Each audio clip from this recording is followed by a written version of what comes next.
ये घटना 27 नवंबर 2025 को हरियाणा के गुरुग्राम में हुई। एक ऐसी दिल दहला देने वाली घटना जो सुनकर रोंगटे खड़े हो जाते हैं।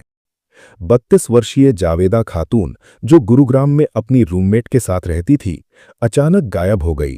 जावेदा ने अपनी रूममेट से कहा था कि वो किसी काम से बाहर जा रही है और थोड़ी देर में लौट आएगी, इसलिए वो सोए नहीं और दरवाजा बंद ना करे। जावेदा नहीं लौटी और उसका फोन भी नहीं लगा। उसकी रूममेट ने पुलिस स्टेशन में शिकायत दर्ज कराई। पुलिस ने उसे ढूंढने की कोशिश की, लेकिन कोई जानकारी सामने नहीं आई। कई दिन बीत गए, उम्मीदें टूटती गईं और फिर अचानक पुलिस को एक कॉल आया कि एक गार्डन के पास एक शव है जिसे किसी ने गाड़ने की कोशिश की थी, लेकिन वो ठीक से गाड़ नहीं पाया। पुलिस मौके पर पहुंची और शव को बाहर निकाला तो पता चला कि ये शव जावेदा का है, जो कई दिनों से गायब थी। पुलिस हैरान हो गई और इस मामले को गुमशुदगी से हत्या के केस में बदल दिया और जांच शुरू कर दी। तहकीकात के बाद पता चला कि जावेदा का हत्यारा कोई और नहीं बल्कि उसका बॉयफ्रेंड है। जो सच सामने आया वो आंखों में आंसू ले आया। पुलिस द्वारा हत्या की जो वजह बताई गई वो सबसे हैरान करने वाली थी। ये एक इतनी छोटी सी बात थी कि इसी वजह से बॉयफ्रेंड ने अपनी गर्लफ्रेंड को मार दिया, मारकर गाड़ दिया और फरार हो गया। हत्यारे को लगा कि वो पकड़ा नहीं जाएगा और वो पकड़ाता भी नहीं, क्योंकि पुलिस ने शुरुआत के 7 दिन तक कोई जांच नहीं की। अगर पुलिस 6-7 दिन कुछ जांच करती तो ये केस खुलने में इतना समय नहीं लगता। शव किसी अज्ञात की तरह मिली, तब जाकर ये केस खुला। दोस्तों, हम इस केस को विस्तार से जानने की कोशिश करेंगे। आप इस वीडियो में अंत तक बने रहिएगा। नमस्कार दोस्तों, मैं विनय कुमार। हरियाणा के गुरुग्राम में एक 32 साल की महिला रहती थी जिसका नाम जावेदा खातून था। जावेदा मूल रूप से असम के दारांग जिले की रहने वाली थी और वो नौकरी की तलाश में गुरुग्राम शिफ्ट हो गई थी। उसने 2-3 मल्टीनेशनल कंपनियों में नौकरी की। उसके बाद उसने जॉब चेंज किया और एक नई कंपनी में काम कर रही थी। इसी बीच उसकी मुलाकात पड़ोस में रहने वाले संजय से होती है। संजय एक मैकेनिक है जो पड़ोस में रहता था और एसी रिपेयर का काम करता था। एक बार वो इनके घर एसी ठीक करने के लिए आता है और यहीं उसकी जावेदा खातून से दोस्ती हो जाती है। जावेदा तलाकशुदा थी। अपने पति को तलाक देकर वो गुरुग्राम में रह रही थी, अकेली, मुश्किलों से लड़ते हुए। उसके यहाँ ज्यादा जान पहचान वाले नहीं थे। घर वालों से भी उसका उतना मतलब नहीं था, क्योंकि जब उसका पति से तलाक हुआ तो उसके घर वालों ने उससे संबंध तोड़ लिए थे। वो कितनी अकेली हो गई होगी। उसके संपर्क में कोई जान पहचान वाला ज्यादा था नहीं। न उसके घरवाले और न उसके ससुराल वाले, कोई उसे पूछने वाला नहीं था। जब वो गुरुग्राम आई तो उसकी एक दोस्त बनी जो उसकी रूममेट भी थी और उसकी काफी अच्छी दोस्त थी। वो अपनी रूममेट के साथ रहने लगी थी और अपना काम भी कर रही थी। फिर इस बीच उसकी संजय से भी बातचीत हो रही थी। धीरे धीरे संजय से बातचीत आगे बढ़ने लगी। संजय भी वैसे रहने वाला राजस्थान का था और गुरुग्राम में बस नौकरी के लिए ही रहता था और एसी मैकेनिक का काम करने के लिए यहाँ आया था। इस बीच दोनों की दोस्ती धीरे धीरे प्यार में बदल गई। दोनों घूमने फिरने जाते, मूवी देखते, खाना पीना साथ खाते और ऐसे ही धीरे धीरे मिलना जुलना चलता रहा। बाद में दोनों प्यार में बंध गए और रिलेशनशिप में आ गए। गर्लफ्रेंड बॉयफ्रेंड बन गए। कितने सपने रहे होंगे उनके। सब कुछ सही चल रहा था। रिलेशनशिप को 6-7 महीने हो गए थे और दोनों एक दूसरे को डेट कर रहे थे। साथ में कहीं भी घूमने फिरने जाते थे। इसी बीच 26 नवंबर को उसका बॉयफ्रेंड संजय बोलता है कि तुम मेरे चाचा के घर आ जाओ, हम लोग आज यहाँ थोड़ा टाइम स्पेंड करते हैं। संजय के चाचा वॉचमैन थे और वो नाइट शिफ्ट पर थे, इसलिए उनका घर खाली था। पहली बार में तो वो मना करती है कि नहीं संजय, मैं नहीं आ सकती। वो बोलता है, अरे नहीं, आ जाओ, थोड़ी देर रुकना फिर चले जाना। जावेदा वहां आती है। फिर दोनों मिलकर शराब पीते हैं, पार्टी करते हैं। पार्टी करने और शराब पीने के बाद दोनों संबंध भी बनाते हैं। उसके बाद जब वे नॉर्मल होकर आराम से बैठते हैं, तब थोड़ी देर बाद संजय जावेदा से बोलता है कि हम एक बार और संबंध बनाते हैं। जावेदा मना करती है कि नहीं नहीं, लेट हो जाएगा, मेरी रूममेट जागी हुई है और घर जाने में भी मुझे देर होगी। मुझे कल सुबह ऑफिस भी जाना है, मैं उसे छोड़ नहीं सकती। इस बात को लेकर दोनों में थोड़ी बहस हो जाती है। संजय बोलता है कि मैं सुबह तुम्हें डायरेक्ट ऑफिस छोड़ दूंगा, आज रात यहीं रुक जाओ। बॉयफ्रेंड था, वो इतना कन्विंस करने की कोशिश कर रहा था, लेकिन वो कन्विंस नहीं हो रही थी। इस पर उसको शक होने लगा कि ये इतनी रात को जाना ही क्यों चाहती है। अगर मैं इतना बोल रहा हूं तो रुक जाती। अब वो उससे बोलता है कि चलो ठीक है, मैं तुम्हें ड्रॉप कर देता हूं। अकेले इतनी रात को कहाँ जाओगी? जावेदा को भी लगता है कि चलो ठीक है, इतना बोल रहा है तो मैं इसके साथ चली जाती हूँ, छोड़ ही देगा मुझे।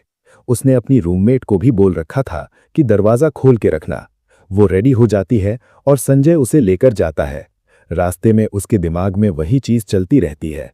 फिर वो रास्ते में उसे रुकवाता है और बोलता है कि अरे यार 5 मिनट मेरे से बात कर लो, रुक जाओ थोड़ी देर। वो बोलती है चलो ठीक है, बात करो। तो वो बोलता है कि मुझे तुम्हें एक किस करना है और गार्डन की तरफ चलो, फिर तुम्हें किस करूंगा, फिर उसके बाद तुम चले जाना। वो बोलती है चलो ठीक है। वो उसे बहुत बहला फुसलाकर अंदर लेकर जाता है और अंदर लेकर जाकर उसका गला घोंट देता है।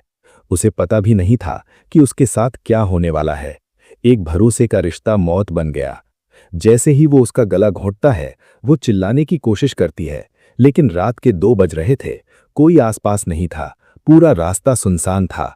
कितना डरावना पल रहा होगा उसके लिए। यहां वो गला घोंटकर उसकी हत्या कर देता है, एक जिंदगी हमेशा के लिए खामोश। हत्या करने के बाद देखता है कि वहां नीचे साइड कहीं न कहीं मिट्टी का काम चल रहा था। उसने देखा एक छोटा सा गड्ढा है, उस गड्ढे को उसने थोड़ा और खोदा। खोदने के बाद उसने उसकी डेड बॉडी उसमें डाली और मिट्टी डालकर वो वहां से फरार हो गया। लेकिन वो डेड बॉडी ठीक से पूरी ढक नहीं पाया। वो जल्दबाजी में था और उसे डर था।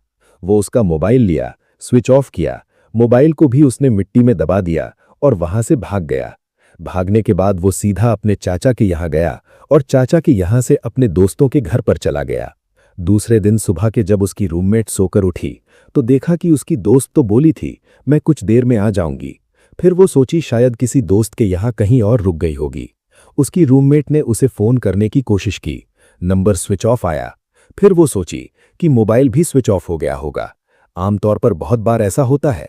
फिर थोड़ी देर बाद और कॉल किया, दोपहर तक कॉल किया, लेकिन नंबर स्विच ऑफ आ रहा था। इस पर उसकी रूममेट घबरा गई और तुरंत गुरुग्राम के सेक्टर 18 थाना पुलिस स्टेशन पहुंच गई और मिसिंग की शिकायत दर्ज कराई। शिकायत दर्ज कराने के बाद पुलिस ने शिकायत तो ले ली, लेकिन पुलिस ने जांच ठीक से नहीं की। कितनी निराशा हुई होगी रूममेट को। अगर उस लड़की का सीडीआर, कॉल डिटेल रिकॉर्ड निकालती, आखिरी लोकेशन निकालती, तो शायद ये पहले दिन ही पता चल जाता कि कातिल कौन था।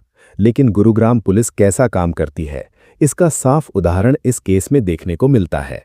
अब अचानक से पुलिस को एक कॉल आता है, एक जानकारी आती है, और वो जानकारी उसकी हत्या के 6-7 दिन बाद आती है कि इफ्को टोक्यो मेट्रो स्टेशन के पास जो पार्क वाला एरिया है, वहां एक लाश पड़ी हुई है और वो शायद किसी शराबी वगैरह की है। कोई पीकर शायद उसमें मर गया, उसकी डेड बॉडी वहां पड़ी है। पुलिस को पहले लगता है कि कोई शराबी वगैरह है, उसकी डेड बॉडी है। पुलिस वहां पहुंचती है, देखती है तो ये तो एक महिला की डेड बॉडी है। फिर पुलिस जब आसपास की मिसिंग रिपोर्ट्स से मैच करती है तो पता चलता है कि ये तो जावेदा है। फिर उसके रूममेट को बुलाया जाता है, वो भी बोलती है हाँ ये तो जावेदा है। फिर पुलिस के कान खड़े होते हैं और पुलिस तुरंत इसके बारे में जांच करना शुरू कर देती है। अब पुलिस ने जो मिसिंग केस दर्ज किया था उसको मर्डर में बदल दिया। उसके बाद पुलिस जांच करनी शुरू कर दी। पहले तो कोई सुराग नहीं था। अब पुलिस सबसे पहला काम सीसीटीवी फुटेज खंगालने का किया। सीसीटीवी फुटेज खंगाला तो उसमें 2 जगह ये संजय दिखता है और जावेदा भी दिखती है, बाइक पर सवार होकर उसके साथ जा रही थी। पुलिस उसकी रूममेट से पूछती है, लेकिन उसकी रूममेट उसे नहीं जानती थी। बोली मैं इसे पहचान नहीं पा रही हूं, कौन है। फिर पुलिस जो है उसकी कॉल डिटेल्स निकालती है, सीडीआर निकालती है, तो पता चलता है कि उसने एक ही शख्स से कई बार बात किया था, वो है संजय। फिर पुलिस संजय को 8 दिसंबर को हिरासत में ले लेती है। जैसे ही हिरासत में लेती है, वो आधे घंटे के अंदर ही अपना जुर्म कबूल कर लेता है और पुलिस के सामने सारी सच्चाई बता देता है। कितनी आसानी से कबूल कर लिया, जैसे कुछ हुआ ही ना हो। वो बोलता है कि मैं नशे में था और मुझे बहुत गुस्सा आया। जब मैंने उससे संबंध बनाने के लिए कहा तो उसने मुझसे मना कर दिया। वो मेरी गर्लफ्रेंड है तो मुझे मना क्यों कर रही थी। इस बात को लेकर मुझे शक आ गया उस पर, और वो रात में जाने की जिद कर रही थी। इस बात पर भी मुझे शक था कि ये किसी और के घर पर तो नहीं जा रही, ये किसी और के यहाँ तो नाइट स्टे करने नहीं जा रही। इस बात को लेकर मैं शक में पागल हो गया और फिर मैंने इसकी हत्या कर दी। उसने जुर्म कबूल भी कर लिया और अगले दिन कोर्ट में पेश कर जेल भेज दिया गया।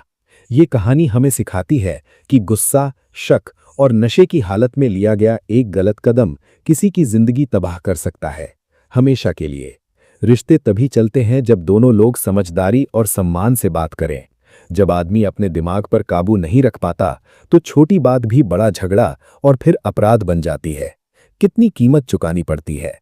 आज के लड़के लड़कियों को चाहिए कि किसी भी बात पर जल्दबाजी या ओवर थिंकिंग ना करें। थोड़ा ठहर कर सोचना, सही गलत समझना जरूरी है। दूसरों की जिंदगी की कीमत होती है। किसी की जान लेना मर्दानगी नहीं, बल्कि कायरता है। दोस्तों, इस घटनाक्रम को साझा करने का मेरा मकसद किसी के दिल को ठेस पहुंचाना नहीं है, बल्कि इस कहानी के माध्यम से लोगों को जागरूक करना है कि जिंदगी कितनी नाजुक है। जय हिंद दोस्तों।